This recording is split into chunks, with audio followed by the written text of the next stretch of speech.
Hello friends, இன்றைக்கி என்ன vlog பார்க்க போகிறோன்னா, நானும் எங்கள் அம்மாவும் திசைவேலைக்கு கிளம்பிட்டோம். கவர்மெண்ட் பஸ்ஸில் தான் போக போகிறோம். இதுதான் எங்கள் ஊர் ஃப்ரீ பஸ். 10:45 எங்கள் ஊருக்கு வரும்.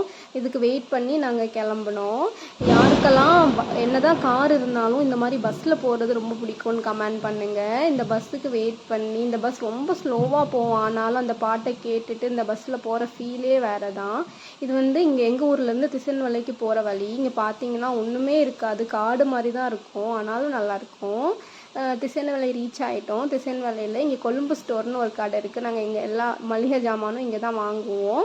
ரொம்ப நல்லாயிருக்கும். பொருளெல்லாம் ரேட்டும் கம்மியாக நல்ல தரமாகவும் இருக்கும். நீங்கள் வேணால் இங்கே பக்கத்தில் இருந்தீங்கன்னா ட்ரை பண்ணி பாருங்கள். இதுதான் பிஎம்சி மார்க்கெட் திசைவேலையில் இருக்குது. இங்கே இருக்கிறவங்க எல்லாத்துக்குமே தெரியும். அதுக்கப்புறம் சந்தைக்கு போனோம். அங்கே ஆப்பிள் எல்லாம் இப்போ பயங்கர கம்மி வெயிட்டில் விற்றுட்ருக்காங்க. 100, 120, 130ன்ட்டு. 1 கிலோ ஆப்பிள் வாங்கிட்டு அம்மா மீன் வாங்கணும்னு சொன்னாங்க. அதனால் மீன் கடைக்கு போனோம். இதுதான் திசைவேலையோட மீன் சந்தை. இங்கே உள்ளே போனால் பயங்கர பேட் ஸ்மெல்லாக தான் இருக்கும், ஆனால் அதெல்லாம் கண்டுக்காமல் உள்ளே போயிட்டு அதுக்கப்புறம் அம்மா கொஞ்சம் மீன் வாங்கினாங்க. இப்போ மீனோட ரேட்டுமே கம்மியாக இருக்குது. நீங்களும் உங்கள் பக்கத்தில் இருக்க மீன் சந்தையில் மீன் வாங்கிக்கோங்க. அதுக்கப்புறம் கொஞ்சம் காய்கறியெல்லாம் வாங்கலான்னு சந்தைக்குள்ளே போனோம். இதுதான் திசைவேலை சந்தை. இன்றைக்கி நிறைய கடை இல்லை, ஏன்னா இன்றைக்கி சந்தை நாள் கிடையாது. இங்கே வெள்ளிக்கிழமை தான் சந்தை நாள். அப்போ தான் பயங்கர கூட்டமாக நிறைய கடை ஓப்பனாக இருக்கும், நல்லாயிருக்கும். நேற்று எங்களால் வெள்ளிக்கிழமை வர முடியலை. நாங்கள் சனிக்கிழமை இந்த வீடியோ நான் எடுத்துகிட்ருக்கேன். சனிக்கிழமை. இதுதான் கூறு.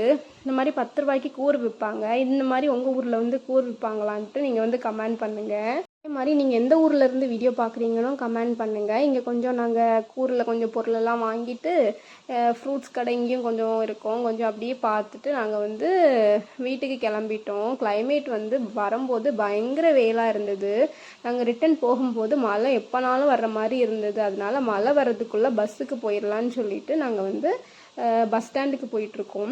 சந்தையிலேருந்து பஸ் ஸ்டாண்ட் ரொம்பவே பக்கம் தான். இங்கே திசைவேலை சரௌண்டிங்கில் இருக்கவங்க எல்லாத்துக்கும் தெரியும். இந்த சந்தையிலேருந்து வெளியே போகிற வழியில் இந்த கடை இருக்குது. இந்த கடையில் நாங்கள் எப்போவுமே வரும்போது ஏதாவது ஸ்நாக்ஸ் வாங்கிட்டு தான் போவோம், ஆனால் இன்றைக்கி நாங்கள் வாங்கலை. அப்புறம் நாங்கள் வெளியே கிளம்பிட்டோம். இங்கே கரும்புச்சாறு கடை இங்கே ஒன்று இருக்குது. இங்கே எப்போவுமே ஒரு கரும்புச்சாறு குடிப்போம். அப்புறம் எங்கள் ஊரில் தங்கையா ஸ்வீட், திசைவேலையில் தங்கையா ஸ்வீட் ரொம்பவே ஃபேமஸ். இங்கே எல்லாமே ரொம்ப நல்லாயிருக்கும். நிறைய பேர் கேள்விப்பட்டிருப்பீங்க. நீங்கள் கேள்விப்பட்டிருந்தா கமெண்ட் பண்ணுங்கள். நாங்கள் இப்போ எதுவுமே வாங்கலை. நாங்கள் எங்கேயாவது வெளியே போகிறோம், ஏதாவது ரிலேட்டிவ்ஸ் வீட்டுக்கு போனோன்னா இங்கே தான் நாங்கள் ஸ்வீட்ஸு ஸ்நாக்ஸ் எல்லாம் வாங்கிட்டு போவோம்.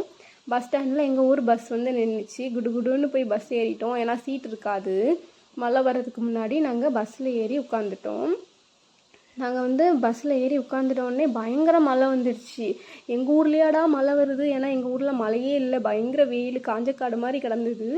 மழை வந்தோடனே எல்லாருக்கும் ஒரே அதிசயம், என்னப்பா நம்ம ஊரில் மழைலாம் வருதுன்ட்டு. அப்புறம் நாங்கள் பஸ்ஸில் ஏறி உட்காந்துட்டோம். உட்காந்த உடனே பயங்கர மழை. அப்புறம் நாங்கள் எங்கள் ஊர் பக்கத்தில் போனோன்னா மழையே இல்லை. அப்புறம் நாங்கள் வீட்டுக்கு போனோன்னா மறுபடியும் பயங்கர மழை வந்துடுச்சு. உங்கள் ஊர்லலாம் மழை இருக்கான்னு நீங்கள் கமெண்ட் பண்ணுங்கள். தேங்க்யூ.